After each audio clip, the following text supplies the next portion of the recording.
Call చేస్తా. Actually ఈరోజు షూట్లో ఉంది.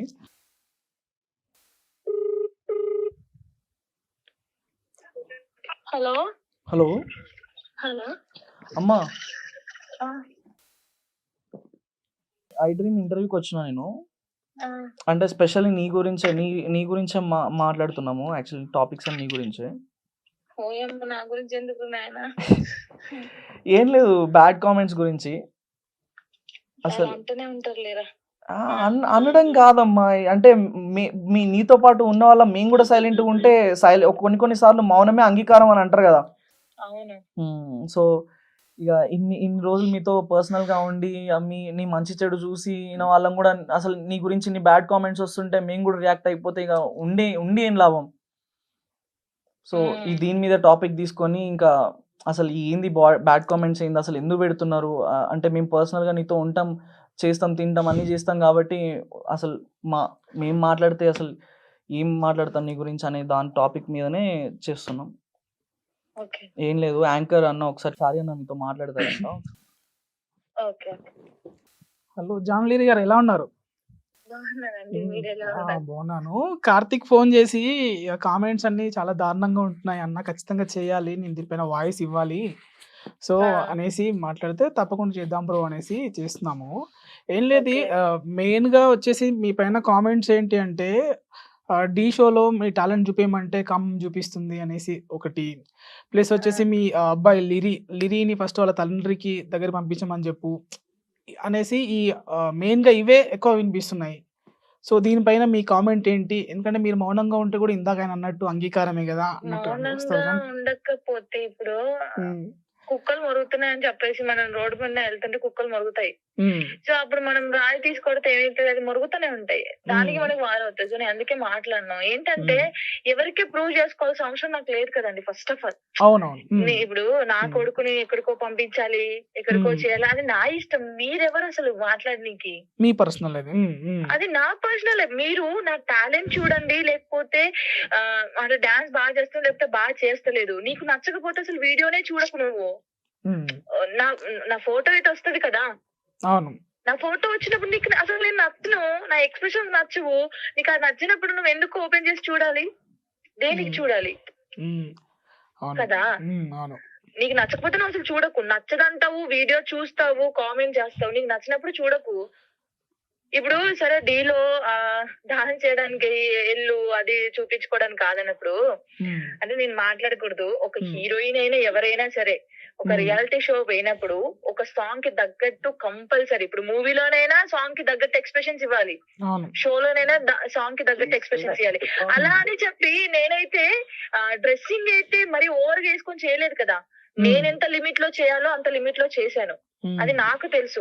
అయినా వీళ్ళకి ఎందుకండి మనం సమాధానం చెప్పాలి? నేను ఒకటి చెప్తున్నాను, వీళ్ళకి ఎందుకు సమాధానం చెప్పాలి? అసలు డాన్స్ గురించి తెలుసా వానికి? పెట్టినోనికి కామెంట్ పెట్టినోనికి డాన్స్ గురించే తెలీదు, డాన్స్ లో ఎన్ని రకాలు ఉంటాయో కూడా తెలీదు. వానికి ఎందుకు మనం పెట్టాలి? అసలు వానెందుకు హైలైట్ చేయాలి? అంటే ఎంతసేపు వేస్ట్ సార్. నేను ఒకటి చెప్పనా, నేనంటూ ఒకరికి ప్రూవ్ చేయాల్సిన అవసరం నాకు లేదు. నేనేంటో నాకు తెలుసు, నా కొడుకు తెలుసు, సరిపోతుంది. ఎవరికో అందరికి నేను ఇదిరా బాబు, నేను అదిరా నేను ప్రూవ్ చేయాల్సిన అవసరం, రాసుకున్నానికి రాసుకున్నంత. అదెందుకు తమ్నైల్స్ పెట్టుకుని నా పేరు పెట్టుకుని, నా తమ్నైల్స్ పెట్టుకుని, నా వీడియోలు పెట్టుకుని బతుకుతున్నారు అందరూ, మళ్ళీ నా వీడియో మాట్లాడతారు అంటే బాధ అనిపిస్తది. ఎవరికైనా ఒక ఆడపిల్లకి బాధ అనిపిస్తది.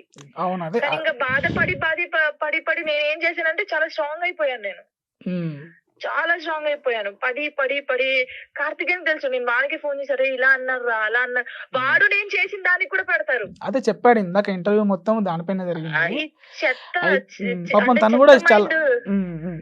చెత్త మైండ్ ఉన్నోనికి మనం ఎంత చెప్పినా వేస్టే, వాడు పెడుతూనే ఉంటాడు అంతే. ఇంకా తను ఏంటంటే ఎంతసేపు అన్నా ఇలానే ఉండి మౌనంగా ఎలా ఉండాలి నాకు అనేసి తన ఎమోషనల్ కూడా అయ్యాడు. తను చాలా బాధపడతారు అంటే వాడు నన్ను చూస్తూ ఉన్నాడు కాబట్టి. ఇప్పుడు మనం ఇంత మాట్లాడి ఇంత చేసినా కూడా అదే అంటూనే ఉంటాడు మళ్ళీ. వాడు పెడతానే ఉంటాడు, ఎందుకంటే మన సాటిస్ఫాక్షన్, మనం ఒకసారి మాట్లాడాలి అనేది. అంటే వానికి బాధ అనిపించింది, వాడు బాధపడుతున్నాడు కాబట్టి ఈ రోజు మాట్లాడుతున్నాడు. నేను దానికి ఏమనట్లేదు. బట్ వాడు మాట్లాడినా కొంతమందిలో కొంతమందైనా మారొచ్చు. అదే ఉద్దేశంతోనే చేద్దామనేసి చెప్పాడు అనమాట. కానీ ఒక ఫ్యామిలీ ఉన్నోడు, అక్క చెల్లెళ్ళు ఉన్నోడు ఎవడు ఎవడు లేనోడు ఉంటాడు కదా, వానికి ఎక్కడ పని పాట లేక ఎప్పుడు ఎవరికి కామెంట్ పెడదాం రా అని పెడతారు. అంతే. అంటే ఎక్కడ పని పాట లేని వాళ్ళే ఇవన్నీ చేస్తారంటారు ఫైనల్ గా. పక్కా పని పాట లేనోడు ఏం చేస్తాడు, వీడియో చూసి అబ్బా ఏం కామెంట్ పెట్టాలరా పెడతారు. అన్ని ఫోక్ సాంగ్ చేస్తున్నారు అనేసి కూడా అంటున్నారు. అంటున్నారు. ఇప్పుడు ఇంకా అన్ని సాంగ్స్ టెలికాస్ట్ అవ్వలేదు కదా, చూస్తారు వేరియేషన్స్. అంటే ఇప్పుడు అన్ని సేమ్ డాన్స్ అన్నప్పుడు నన్ను ఒక 5 years నుంచి ఫోక్ ఇండస్ట్రీలో చూస్తూనే ఉన్నారు. అంటే నేను ఒక మాట చెప్తానండి, మీరెవరు నేను మిమ్మల్ని చూడలేదు అసలు ఇప్పటి వరకు. సడన్ గా మీరు నన్ను చూస్తే అరే జాను గారు బాగున్నారు అనుకుంటారు. సరే చూసి చూసి చూసి చూసి ఒకసారి మళ్ళీ కలిస్తే అయ్యో జాను గారు సన్నగా అయ్యారే, లావ్ అయ్యారు అంటారు. అంటే నన్ను చూసి చూసి మీకు అదే స్టైల్ కనిపిస్తుంది డాన్స్. ఒక నెల రోజులు గ్యాప్ ఇచ్చో 1 year గ్యాప్ ఇచ్చి చూస్తే అరే జానక బాగా చేసింది కదా అంటారు. ఏంటంటే అది చూసే విధానం బట్టి అది ఉంటది తప్ప ఇంకేం ఉండదు. ఇవన్నీ మాట్లాడుకొని మనము నాకు ఏమనిపిస్తుంది, చాలా బాధపడిన రోజులు ఉన్నాయి. బట్ స్టిల్ నా నేను ఏంటంటే అసలు నేను ఎందుకు బాధపడాలని ఫిక్స్ అయి నేను స్ట్రాంగ్ అయిపోయాను. అక్కడ నేను ఇలా ఉంటున్నాను. లేదంటే ఈ పాటికి మూలకు కూర్చొని అయ్యో ఎందుకు పెట్టారా అని నేర్చుకుంటుండేదాన్ని. ఇప్పుడు ఎలా అయితే కార్తీక్ అయితే ఎలా అయితే వచ్చి వాయిస్ ఇస్తున్నారో, అంటే మీరు కూడా ఒకసారి చెప్తే, అంటే ఎంతసేపు చేసినా ఇప్పుడు కొంతమంది మారుతారు అన్నారు కదా మీరే. సో ఒకసారి చెప్పి వీటిపైన వాళ్ళ కోసం క్లారిఫికేషన్ కోసం కాదు కానీ మీ వాయిస్ ఇస్తే కొంతమంది అయినా తగ్గుతారు కదా, నెగిటివిటీ తగ్గుతుంది కదా అనేసి అంటున్నా. నెగిటివిటీ తగ్గుతుందని మనం ఎప్పుడు అనుకోవద్దండి. ఎందుకు చెప్పనా, అనేవాడు అంటనే ఉంటాడు తెలుసా, వాడు అంటనే ఉంటాడు. మనం ఎంత ఏడ్చినా ఏం చేసినా అనేవాడు అంటనే ఉంటాడు. ఎందుకంటే మనకి తెలియదు ఫీలింగ్స్. వానికి అక్క ఫీలింగ్ తెలియదు, అమ్మ ఫీలింగ్ తెలియదు, ఏ ఫీలింగ్ తెలియదు. ఒక మనిషిలో మనము ఇప్పుడు హీరోయిన్స్ ఉంటారు, వాళ్ళ పర్సనల్ లైఫ్ మనం ఎందుకు చూస్తాం, యాక్టింగ్ బాగా చేశారా లేదా, అబ్బా సినిమా భలే తీసాడు, భలే డాన్స్ చేశాడు అంటారు. కానీ వాళ్ళ వైఫ్ వదిలిపెట్టిందా, వాళ్ళ హస్బెండ్ వదిలిపెట్టారా, ఎందుకు వదిలిపెట్టారు, కలవండి అని మెసేజ్ చేస్తామా? అవును చేయం. సో మొత్తానికి దీనికి ఫుల్ స్టాప్ పెట్టాలంటే మీరు ఒకసారి వాయిస్ ఇస్తే బెటర్ అనేసి అనుకుంటున్నా నేను. అది అది మీ విషయం అది. అంటే నన్ను కూడా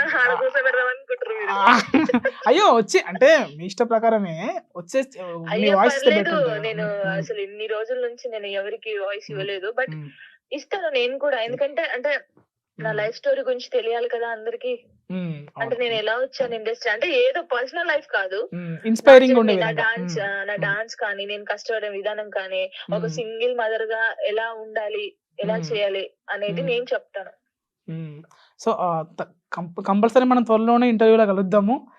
క్లారిఫికేషన్ ఇచ్చండి. మీరు ఇన్స్పిరేషన్ గా కూడా చాలా మందికి ఉన్నారు కనుక ఖచ్చితంగా మనం ఇంటర్వ్యూ ప్లాన్ చేద్దాం. ఓకేనండి? Thank you, all the best. Thank you అండి, thank you so much. So అది ఏమో వద్దు అంటున్నారు. సో చేస్తే ఇంకా వాళ్ళు మారరు, నెగిటివిటీ అనేది ఇలానే ఉంది. అంతే కదా, మాట్లాడే వాళ్ళు ఎప్పటికీ మాట్లాడుతూనే ఉంటారు. మేబీ అందులో తగ్గితే ఒక 100% లో 20% తగ్గే వాళ్ళు ఉంటారు, మాట్లాడే వాళ్ళు ఉంటారు. సో అలా ఇప్పుడు జానక చెప్పినట్టు ఒక సినిమా పోయి మనం చూస్తే ఒక అమ్మాయి ఒక వేసే క్యారెక్టర్ ఇస్తే అబ్బా ఏం చేసిందిరా ఇట్లా నీలం అయిపోయింది అని అంటాం. ఈమె అలాంటివి కూడా లేదు, ఒక ఏదైనా ఐటమ్ సాంగ్ కి తీసుకొని కొంచెం అది కూడా కవర్డ్ గా చేస్తే కూడా బ్యాడ్ కామెంట్స్. అంటే ఎందుకంటే మన తెలంగాణ నుంచి ఒక అమ్మాయి వచ్చి ఇట్లా డెవలప్ అవుతుంది, మంచి స్థాయికి వస్తుంది, మంచి అంటే ఓరలేని తనమా లేకుంటే ఏమంటారు దీన్ని, ఓరవలేక పని లేక అక్కజెల్ లేని వాళ్ళు, అమ్మ నాన్న లేని వాళ్ళు ఇట్లాంటి పనులు చేస్తుంటారు. బేసిక్ ఒక మంచి ఫ్యామిలీ ఉండి అరే నేను ఇది చేసుకోవాలి, నేను సంపాదించాలి, నా ఫ్యామిలీని ఒక స్టేజ్ లో ఉంచాలి, నేను ఇల్లు కట్టుకోవాలి, నేను అది చేసుకోవాలి ఇది చేసుకోవాలి అన్నవాడు ఎవరు ఇట్లాంటి కామెంట్స్ పెట్టరు. చూస్తారా బాగుందంటే బాగుందంటారు, బాగాలేదంటే బాగాలేదంటారు. అది పెట్టండి. అరే బాలేదు జాను, డాన్స్ బాగాలేదు, నెక్స్ట్ ఇంకో సాంగ్ కి ట్రై చేయి, జాను ఈ డాన్స్ లో నీ కాస్ట్యూమ్ బాగాలేదు, నెక్స్ట్ సాంగ్ లో కొంచెం బెటర్మెంట్ చేయి, ఇట్లాంటి కామెంట్స్ పెట్టండి కదా. ఈ కామెంట్స్ ఏందన్నా పర్సనల్ లైఫ్ గురించి ఏంది, సాంగ్స్ గురించి పెట్టండి. ఓవర్ యాక్షన్ అంటారు కొంతమంది, కామం అంటారు కొంతమంది, పెదాలు కొరుకుతున్నాం అంటారు కొంతమంది, ఏమేమో పిచ్చి పిచ్చి కామెంట్స్. తను ఇందాక అన్నట్టుగా సో ఒకసారి వచ్చి తను కూడా వాయిస్ ఇస్తే బెటర్ ఉంటుంది. సో నువ్వు నాకు హ్యాపీ ఏంటి అంటే నువ్వు తన తరఫున వచ్చి అంటే మీ బాండ్ నాకు ఎంత స్ట్రాంగో తెలుస్తుంది. సో చాలా ఎమోషనల్ అయ్యారు. తప్పకుండా మీ ఫ్రెండ్షిప్ ఇలానే కొనసాగాలి, మంచి మంచి ప్రాజెక్ట్స్ చేయాలి. సో ఇంటర్వ్యూ ఇచ్చినందుకు థ్యాంక్స్. థ్యాంక్ యూ మీకు చెప్పాలన్నా. నేను ఈ పాయింట్ చెప్పంగానే మీరు లైక్ వెంటనే రియాక్ట్ అయ్యి, లేదు కార్తిక్ డెఫినెట్గా చేద్దాం, అమ్మాయి అసలు ఎందుకు ఇలా వస్తున్నాయి నేను కూడా చూస్తున్నాను, మీరు రియాక్ట్ అవ్వడం, మీరు కూడా ఒప్పుకోవడం అండ్ నాకు కొంచెం టైం ఇవ్వడం, and thank you so much. చివరిగా ఏం చెప్తావు వ్యూవర్స్ కి? ఏం లేదు, మీరు చూసే విధానం మార్చుకోండి అంతే. ఒక అమ్మాయిని మనం ఎలా చూస్తున్నాం అనే విధానం మార్చుకోండి. ఎగ్జాంపుల్స్ చెప్పా మీకు ఆల్రెడీ. అండ్ మీకు అక్క చెల్లెలు ఉంటారు, అందరు చెప్పే డైలాగ్ ఇది, అక్క చెల్లెలు అమ్మ అందరూ ఉంటారు, మీకు ఒక ఫ్యామిలీ ఉంటుంది. సో మనం ఒకరు కామెంట్ చేసే ముందు, అరే ఈ కామెంట్ నా చెల్లెకు అక్కకు వస్తే ఎట్లుంటుంది, నా పర్సనల్ లైఫ్లో ఇట్లాంటి కామెంట్స్ వస్తే ఎట్లుంటుంది, ఎట్లా ఎట్లా ఎట్లా ఫీల్ అవుతాం, లోపల ఎంత బాధపడతాం అనేది, ఇట్లాంటి కామెంట్స్ పెడితే తనెంత బాధపడుతుంది అనేది మీరు చూసి చేయండి. అండ్ ఎవరి విషయమైనా సరే, అది బయట వాళ్ళ విషయమైనా సరే, ఇంట్లో వాళ్ళ విషయమైనా సరే, ఒకరి పర్సనల్ లైఫ్లో ఏలు పెట్టడం అనేది చాలా తప్పు. అండ్ ఒకరి పర్సనల్ లైఫ్లో అసలు మనం మాట్లాడాల్సిన అవసరం కూడా లేదు. ఎవరి విషయాలు అవసరం లేదు. టాలెంట్ వరకు చూడండి, తను ఎలా చేస్తుంది, ఎలా మీకు పర్ఫార్మెన్స్ నచ్చిందా నచ్చలేదా అన్నంత వరకే చూడండి. పర్సనల్ లైఫ్కి అస్సలు వెళ్ళకండి. ఎవరి లైఫ్ వాళ్ళ ఇష్టం అంతే. ఎవరి లైఫ్లోకి మనం ఎక్కువ ఇన్వాల్వ్ అయ్యి మాట్లాడకూడదు. టాలెంట్ వరకే చూడండి. Okay, thank you. Thank you.